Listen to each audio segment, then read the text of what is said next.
mère, qui me traitait plutôt comme son amie que comme sa fille, ne me cachait aucune de ses démarches. D'ailleurs, eux étaient faciles de les deviner.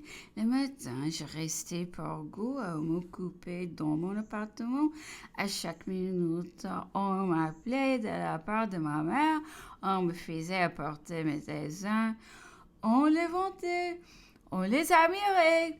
Un jeune homme me fixait avec attention. Je voyais de suite ce dont il s'agissait et j'en étais tous les jours plus contrariée.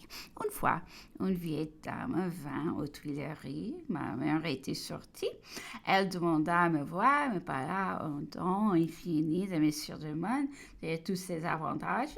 Plus j'ai répété que je ne épouserai pas, que je ne l'aimerais jamais. Plus elle voulait me persuader que j'avais tort et que je devais y réfléchir davantage. J'ai pensé à son ascendant sur ma mère. Je m'effrayais de quelques nouveaux tourments à ce sujet. Je ne pus retenir mais là, votre parti de ne pas épouser M. Dumont est donc bien pris, ajouta-t-elle alors. Oh, bien pris, lui répliquai-je. Eh bien, je suis ravie, continua-t-elle. Je venais tout exprès pour proposer votre mère un mari qui vous conviendrait beaucoup mieux.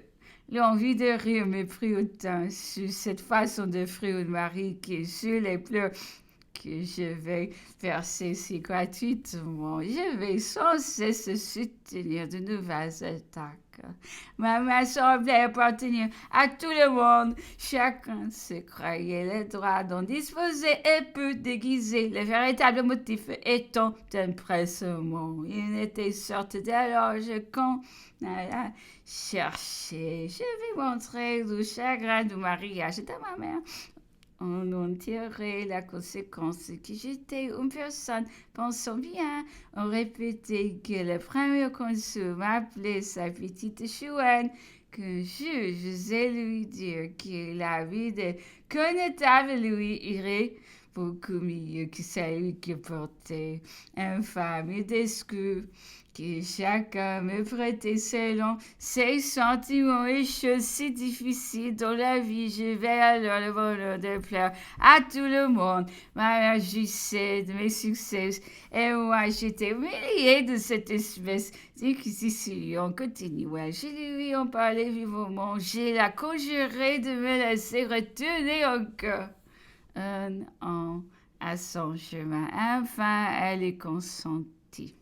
Le monde me suggérait de préférer une maison d'éducation où j'étais simple pensionnaire à un palais qu'on regarde toujours comme le centre des plaisirs et des succès. Mais Saint-Germain se trouvait en ma véritable jouissance. J'y étais aimé pour moi. L'affection inspirait ça, les éloges que j'y recevais et me touchaient en plus que ceux qui mettaient en pratique, qui apparut par un sentiment si visiblement intéressé. Cependant, ma mère était mécontente de mon absence. Si je ne circulais en passant qu'elle m'envoyait chercher, elle pleurait à mon départ et le plus doucement possible me reprochait de me plaire loin d'elle, de lui préférer mes amis. Et consul nous se prenait au milieu de ces discussions, riait de son chagrin et l'augmentait avec malice. Tout quoi donc avoir fait tes enfants pour toi? Songe qu'aussitôt qu'ils sont grands, ils n'ont plus besoin de leurs parents. Quand Hortense se mariera, elle appartiendra à son mari et tout ne sera plus rien pour elle. Je me récriai, mais il continuait avec plus de malice encore. Les enfants aiment toujours moins leurs parents qu'ils n'en sont aimés. C'est dans la nature. Voyez les petits oiseaux. Aussitôt qu'ils peuvent voler, ils s'éloignent et ne reviennent plus. Alors quelques larmes coulaient dans des yeux de ma mère. Il la prenait sur ses genoux, l'embrassait et avec un ton moitié plaisant, moitié sérieux, la pauvre petite femme. Elle est bien malheureuse.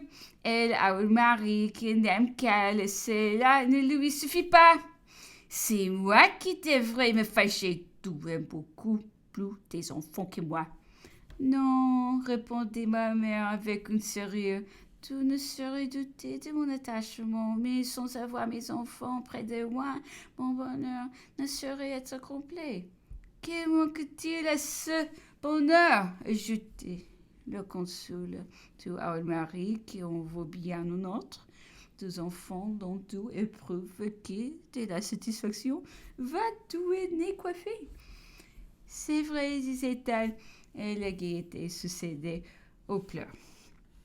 Des semblables explications s'étant répétées, je sentis qu'il fallait attendre que ma mère elle-même me proposât de retourner à Saint-Germain. Plusieurs jours écoulèrent, elle n'en parla plus et j'ai resté définitivement. J'occupais un appartement fort petit qui tenait au cabinet de toilette de ma mère pour mettre le temps à profit. J'avais pris différents maîtres. Le premier consul me dit une fois, d'un ton sévère, « Vous prenez des leçons d'anglais ?» « Oui, répliquai-je, assez intimidé par la façon dont il me questionnait. « Renvoyez votre maître. » Mais s'il montra à merveille, renvoyez-le, vous dis-je. C'est un espion. Ce n'est pas possible. Faites ce que je dis. Vous êtes un enfant qui ne comprenez rien à cela. J'ai gardé le silence, convaincu que c'était une calomnie et qu'un si vieux métier allait pas avec un air si honnête. D'ailleurs, qui pouvait-il savoir chez moi? J'ai l'humeur, j'ai cru qu'on me faisait commettre une injustice. Je ne voulus pas reprendre un autre maître, de peur d'affliger celui qu'on m'efforçait de renvoyer, et j'abandonnai la langue anglaise. Mon frère partit pour l'armée avec son régiment. Le consul le suivit. Bientôt après, exécuta ce merveilleux passage des Alpes et gagna cette bataille de Marengo qui redoubla en France l'enthousiasme qu'il espérait déjà. Hélas, pensait nos inquiétudes et notre joie quand le consul écrivait que mon frère s'était distingué. Pendant leur absence, nous habitions la maison et tous les jeunes gens du Faubourg Saint-Germain et revinrent assidûment. On recommença à parler de mariage et il ne fallait plus penser à M. Drummond. Ma mère le voyait bien, mais M. de Canton, d'une figure agréable, frère cadet du duc de Biron, devait le remplacer. Il n'avait que 19 ans et ne me déplaisait pas. Toutefois, quand je voyais toutes ces étourderies, ces enfantillages, et que je revenais à cette idée qu'un mari doit être conseiller et le soutien de sa femme, je gardais ma tante légèreté avec l'accomplissement des devoirs les plus graves. Enfin, l'ayant trouvé au jus, se roulant sur le tapis et jouant avec le petit chien de ma mère. Il n'en fallut pas davantage et fut perdu dans mon esprit. L'arrivée du premier consul suspendit tous ses projets de mariage et il était revenu fort affecté de la mort du général d'essai. Une soir, parlant de ce général à ma mère, quelques larmes échapperont de ses yeux. Quel homme distingué, disait-il. Quelle perte pour la patrie.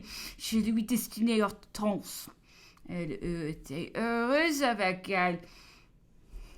Elle était heureuse avec lui. Je le regrette vivement. Ma mère jouissait de voir ce moment de sensibilité dans un homme supérieur, trop accusé d'en manquer. On ne connaît pas Napoléon, disait-elle. Il est vif, mais il est bon. On le jugerait mieux s'il ne résistait pas autant à ces mouvements de cœur qui regardent comme des faiblesses. Un jour que nous étions à une fenêtre des Tuileries, le consul aperçut un homme vêtu de saumon et qui, d'un air assez embarrassé, tendait la main passant, il lui fit porter quelque argent par hygiène. Nous suivions avec intérêt l'effet qu'allait produire ce bienfait sur les vieillards. Il donna des marques d'une si grande joie que le consul s'écria: comme il est content de petites choses, achevons de le rendre heureux. Il les fit venir sur les champs, les questionna sur son état, sur sa misère, lui fit compter une forte somme. Elle lui promit sa protection. J'étais au jeu fort enrhumé, et l'homme m'avait fait un turban avec de la mousseline. Le consul, en me voyant, me dit: est-ce que nous avons porté d'Égypte la mode des turbans? Eh bien, j'ai pu vous donner des morceaux de cachemire pour en faire de véritables. Il fit appeler son valet de chambre. Ai-je encore, lui dit-elle, cette ceinture tricolore qu'on m'avait faite en Égypte? Oui, mon général, répondit mon père. Eh bien, allez le chercher. Je le portais à la bataille de Pyramide, ajouta-t-il en se retournant vers ma mère. Aussi a-t-elle été un peu noircie au feu, et elle a vu de près les pestiférés. Tenez entends ça, me dit-il, quand le ceinture fut apporté. N'ayez pas peur et faites-vous belle.